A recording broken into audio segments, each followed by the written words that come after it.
He was eating dog food when I found him. My 6-year-old nephew, barefoot, knees scraped, hunched inside the doghouse like he belonged there. He didn't even flinch when I called his name, just kept scooping the dry pellets into his mouth with shaking hands.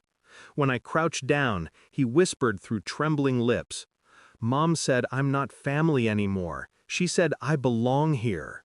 Something inside me went completely still. No rage, no tears, just a silence so deep it felt like the air froze around me. I carried him out, his tiny arms clinging to my neck, the smell of dirt and shame clinging to his skin. The house loomed behind us, painted white, curtains closed, beautiful on the outside. She stepped out as if she'd been waiting, my sister-in-law. Her smile didn't reach her eyes. "Welcome back," she said lightly. "I made a home for my son." And in that moment, I knew something was terribly, deliberately wrong. She was married to my brother, Daniel. He died a year ago in an accident. Or that's what she told me. I'd been away for months. Work, distance, excuses I didn't question. I sent money every month for the boy. I trusted her. When Daniel died, I trusted her again. But the way she looked at me that day, mocking, defiant, lit something cold in my chest. There was no grief in her eyes, no remorse, only control. Inside, the house smelled of wine and expensive candles. Everything was immaculate, except the dog bowl by the door. It wasn't for a pet, it was for him. She caught me staring. "What?" she said, smiling. "He's happier outside. He doesn't like being around me." The words hit like a knife dipped in honey. I didn't respond, not yet. I took the boy home with me that night. She didn't stop me, just watched from the doorway with that same crooked smile. He didn't talk much, ate little, slept curled up in a corner, like he was afraid of taking up space. When he did speak, it was fragments. "Mom said," "Dad wanted to go away," "Mom said," "I look like you." The second one stayed with me. I started digging, quietly. Old photos, medical records, his birth certificate. Her name was there, Daniel's was not. The line for father was blank. I checked the dates. 9 months before his birth, Daniel had been deployed overseas for 11 months.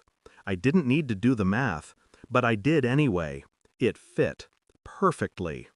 And suddenly, every small thing, her coldness, her mockery, her smirk, made sense.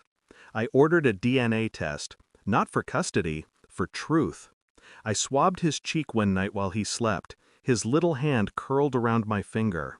When the envelope arrived, I sat at the table for hours before opening it. I already knew. I just needed to see it. The results were simple. 99.97% match.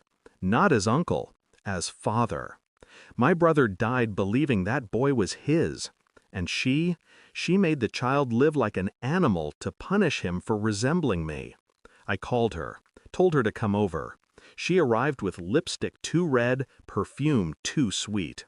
She thought I'd finally come to beg or confess. I handed her the report. She looked at it, then at me, then laughed. It wasn't a laugh, it was a defense mechanism, a sound to fill the space where her world was collapsing.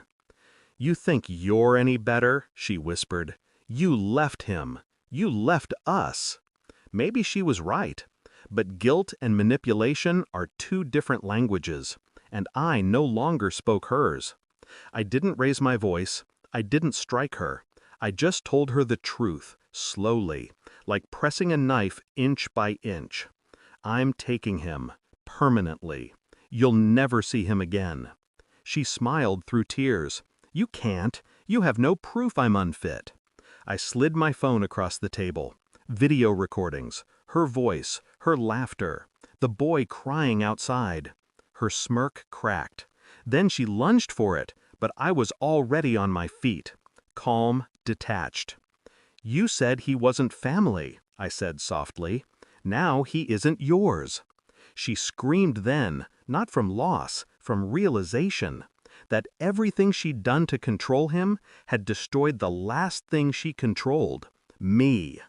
He sleeps peacefully now. No dog bowls, no dirt, no fear.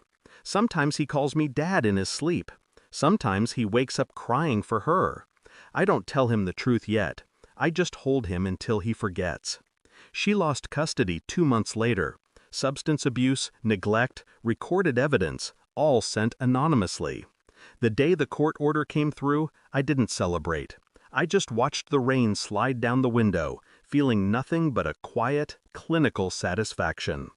People think revenge is rage. It isn't. It's precision. I didn't destroy her. I simply revealed what she already was. And in that silence, as my nephew's breathing steadied beside me, I understood something Daniel never did. Some people don't deserve redemption, only exposure. And I was finally done being their shadow. Thanks for watching. Don't forget to like, share, and comment. Subscribe now to Cheating Stories Insight World for more amazing stories.